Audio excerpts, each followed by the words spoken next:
Welcome back. It wouldn't be a Tuesday without checking in with friend of the show, Daphne Olivier, the Unconventional Dietitian. Daphne, thanks so much for being here.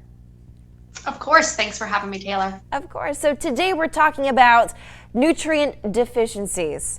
I feel like a lot of us may be nutrient deficient, but might not know that we are. That is 100% correct. So according to the Nurses' Health Study, there are a handful of nutrients that the majority of Americans are deficient in. And so those would be choline is one that's really supportive for the brain. Vitamin D is another one.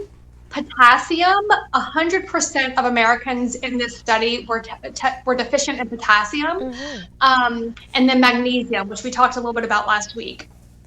A couple of things to keep in mind is that there are mainly two reasons why deficiencies happen. Okay. One is that we're not eating or consuming the foods that have those nutrients in them because our diet, as Americans, the diet primarily is highly processed, which means that those nutrients get removed during the processing. The other reason is through medications. So lots of medications will deplete nutrient absorption. Okay. So not getting enough and then taking medications that will deplete absorption are the biggest reasons that we are having these deficiencies. Is there an easy way to tell physically that you're experiencing a nutrient deficiency? Not really. So our body has, the short answer is yes, we can test for a lot of nutrient deficiencies, but we would have to test for things individually. And most of the time, whenever you go to your doctor, they're not going to be doing these individual tests. There are some tests that you can do that are called micronutrient deficiency tests. They're a blood test.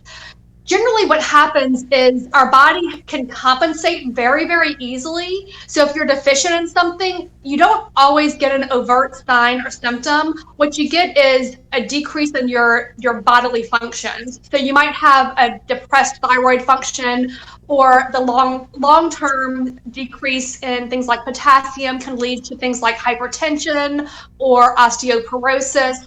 So we don't always get an overt sign that there's a deficiency. I feel like we could talk about this again, another one of those topics for a long time. But Daphne, we are out of time. If people at home want to contact you, how can they? You can contact me through my website, theunconventionaldietitian.com, or through Facebook or Instagram, The Unconventional Dietitian. Daphne, as always, thank you so much for joining us virtually to chat with our viewers. Of course, thank you. If you at home